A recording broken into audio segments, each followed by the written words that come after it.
Welcome back. I was going to do this video a couple hours earlier, and then I got caught up in Euro 2020's final. Couldn't turn it off. Even during halftime, I was like, nah, I'm good. So, we'll do this video now. Odds are I may do another one before the end of the day. We'll see how that turns out. But I did post a video on the Entertainment Guy discussing the Euro final because I thought it was worthy of discussion. A little bit more casual than the Stanley Cup review videos that I do. So what we're going to do is we're going to talk about 11 players that I think are in for breakthrough seasons next year. Now, people always get this mixed up. Rookies don't count. So if a guy hasn't played in the NHL this year, he can't have a breakthrough season next year. Also, I exclude guys who I'm pretty sure are still rookies next year.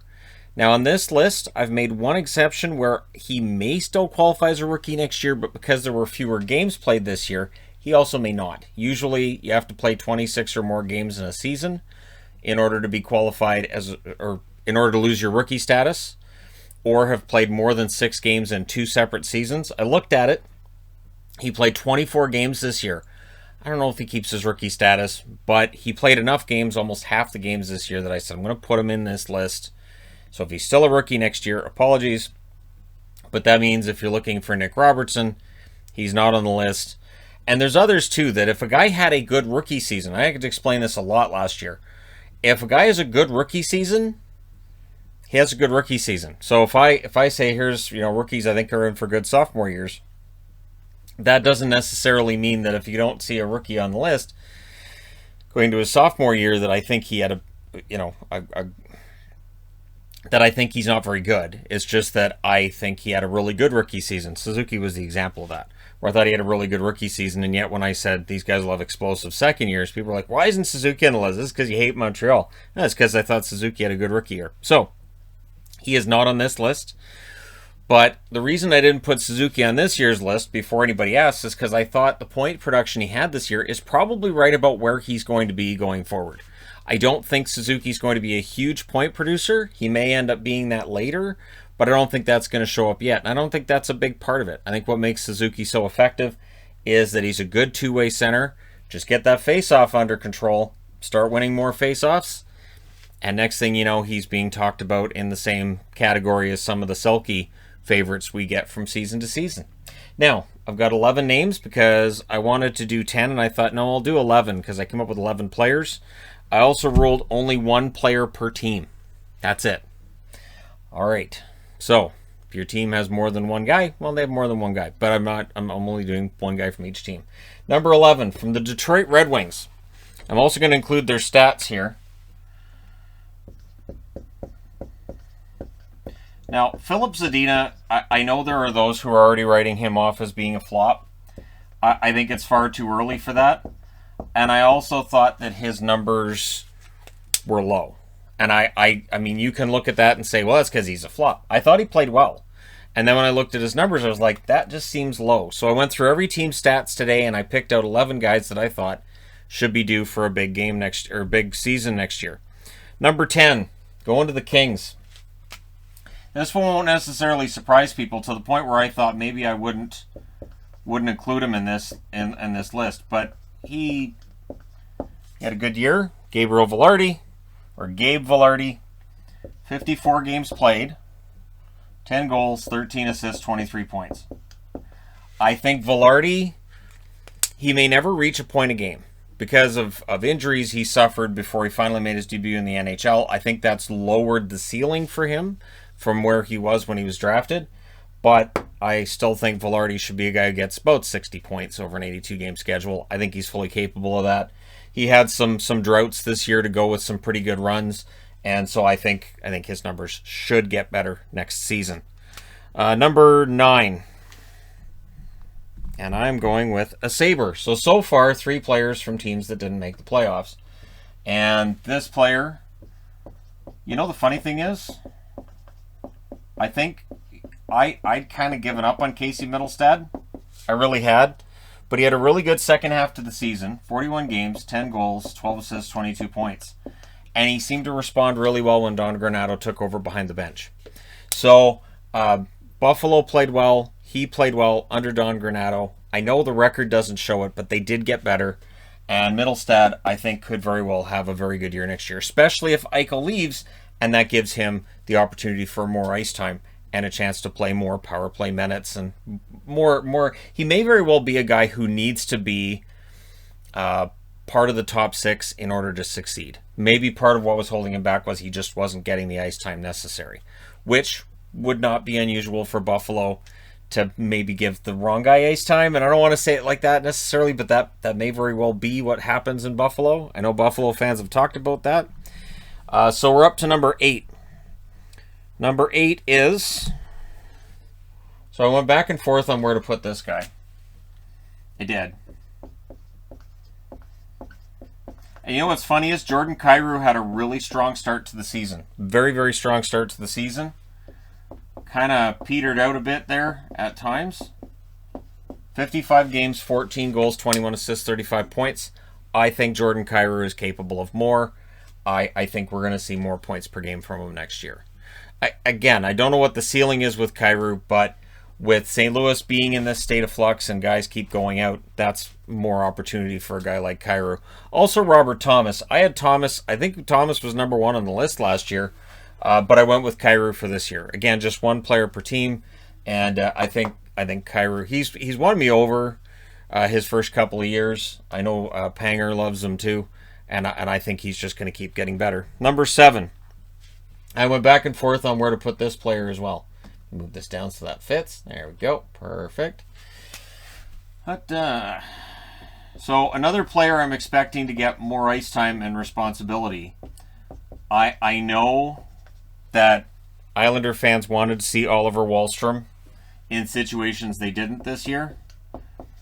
So he ends up with 44 games, 12 goals, 9 assists, 21 points. I think Wahlstrom's capable of more than what he's shown thus far. And again, Barry Trotz will have to play him as guys leave, as he gets older.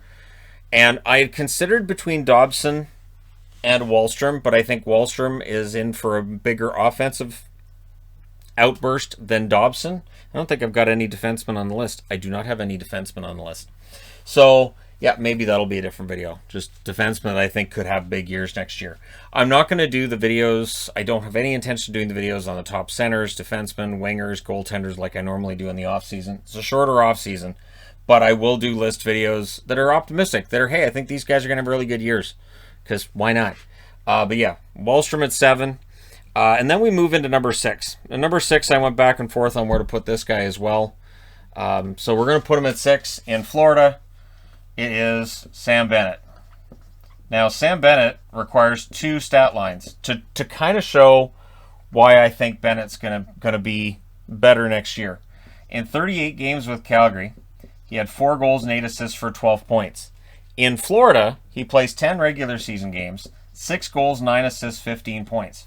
He had 3 more points in 10 games in Florida than he had in 38 games in Calgary. And this was the fear, I would think, for Tree Living before he makes that trade. For Brad Tree Living, it was a matter of, all right, I don't want to end up regretting this trade. And you have to think, looking at this, what we've seen already, Bennett showing playoff level form in the regular season for Florida, that's got to be upsetting. But the reason I don't have Bennett higher up, so that's a combination of 27 points in 48 games. He should score much better than that. But I think that 15 points in 10 games, that's a little bit high. I think his points per game will probably be a little bit lower than that over a full regular season. So this is probably high. This is way too low when he was in Calgary. And I think what we end up with is a guy who scores maybe 55, 60 points next year. That's my guess. But I put Bennett at 6.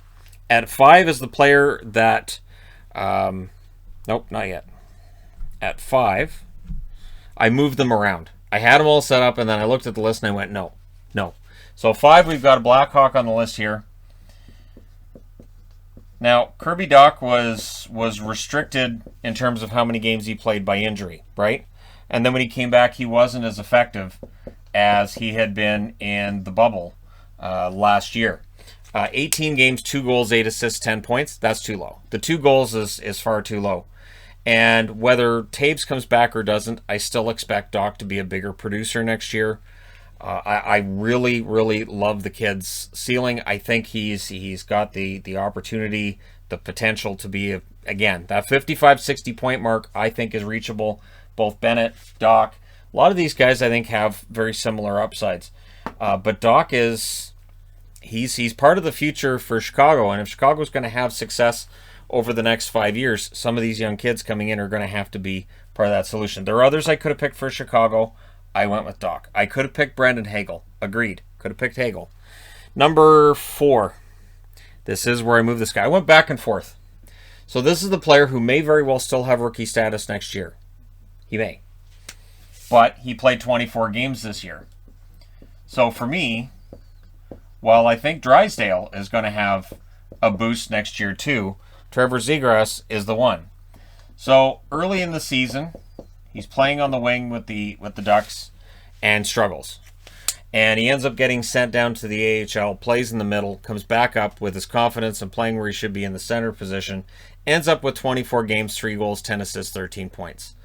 That scoring level isn't awe-inspiring, which is why initially when I wrote up this list, I had him at 5th, or at 6th, I should say. And then I thought, no, he has that explosive talent. I've seen that when he came back up, so I put him in 4th place instead. For Anaheim, their attack is going to get better, and I think Trevor Zegras is going to be a big part of that. Number 3. Yes, I moved this guy up as well. Initially, I had him 1 spot lower.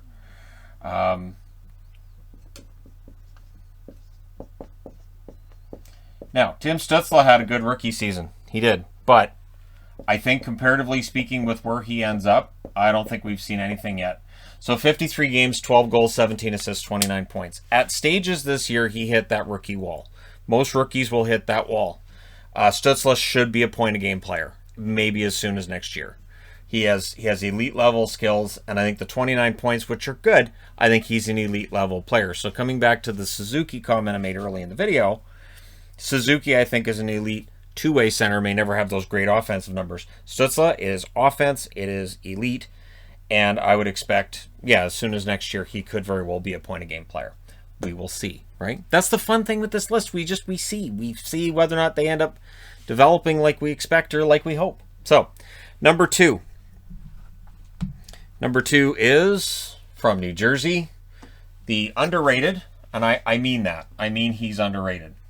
Because I've seen people say that he's a bust, and I don't know what they're watching. Because Jack Hughes, elite level skills this year. Now, the numbers weren't quite what you would want them to be. 56 games, 11 goals, 20 assists, 31 points. The effort's there, the talent's there, the puck will start going in the net. And so Jack Hughes for me is, while his numbers were better than his rookie year, he's still got another level. He's still got another level he can get to, and I would expect Jack Hughes to reach that as soon as next season. I'd be kind of surprised if he doesn't. And, note as well, it was hard for me not to put Sharon Govich on the list. Because again, just one player per team. So I went, no, Jack Hughes, we'll go with him. Number 1. From the New York Rangers, Kakko hasn't hit that yet. I expected Kaapo Kakko to have a really good year this past year, and it didn't happen. I'm now kind of nervous that maybe Kakko is not going to end up being a really strong producer in the NHL, but it's still early. It's only 2 years in. So number 1 from the New York Rangers, a player who, if we had a full 82-game schedule, may very well have challenged for the Calder. He got better as the season went along, and that's Alexis Lafreniere. 56 games, 12 goals, 9 assists, 21 points. He had the same points total and goal total as Oliver Wahlstrom. More games played, of course, but again, he struggled scoring-wise. That first 20 games was a big struggle. His confidence got better as the season went along. He got more chemistry going with his line mates. I expect Lafreniere to be a pretty strong forward for the New York Rangers, and the Rangers to be a team that score a lot of goals. Not just against Philly either. I expect the Rangers to score a bunch of goals this year. I think they're going to be a lot of fun to watch. And then if Fox holds, if Miller holds, if that blue line holds, if Trouba, really lives up to that contract, if that whole team can hold together and their goaltending is as solid as it looked by the end of the season, the Rangers could be a fantastic dark horse in the East. They really could. They could be one of those teams that when Stanley Cup odds are just incredibly ridiculous against New York winning anything, it might be worth putting $20 on it, because they could end up being a team that by next April we're talking about how good they really are. So Lafreniere, I think, is going to be a huge part of that. Obviously, they have a lot of good other forwards in New York as well. Some guy named Panarin has been pretty good. Zibanejad's pretty good. And yeah, this I think he's a keeper, and he impressed me more and more as the season went along. He did look lost at points during the season, but that's not that unusual for rookies either. So there you go, 11 players that I think who shouldn't have rookie status. Again, Zegras, we can go ahead. I'll just put an asterisk next to Zegras because it's possible the NHL doesn't change its requirements to be seen as a rookie, and maybe he's still considered a rookie next year. But he played a lot this year, and I thought he played well, but I think there's that next level. So these are 11 players I feel like have that next level to go to. Honorable mentions to others like Nils Höglander in Vancouver, who I think with Höglander, I think there's a lot of effort. I think there's a lot of determination and grit and effort. I don't know how much more offense is there, though. That's the one thing I had with Höglander. So if you're wondering, why wouldn't a Canuck fan pick Höglander? I don't know how much more Höglander's got to give offensively, but again, we'll see, because he did outscore expectations this year, a season where Vancouver was mostly having its struggles. But let me know your thoughts. I also considered putting Logan Stanley on the list, but I don't know if Logan Stanley is going to just be a defensive guy or if he'll develop into Zdeno Chara light. Because I have to say that because I can't say a guy's going to be Zdeno Chara, because that'd be ridiculous. But if his offense is there combined with his size and skill, you know, that would be really tantalizing, and it would be exactly what Winnipeg was hoping for when they drafted him. Be probably beyond their wildest dreams if the offense comes around as well. But we'll see. Let me know your thoughts in the comment section below as always. And again, if you don't see a guy on the list, the question I ask is he a rookie next year? If your answer is, well, yeah, Cole Caulfield's a rookie next year, that's why they're not on the list. All right. Thank you guys so much for all your support. Greatly appreciated. And again, don't forget to hit like and subscribe if you haven't done so already. I will talk to you again soon.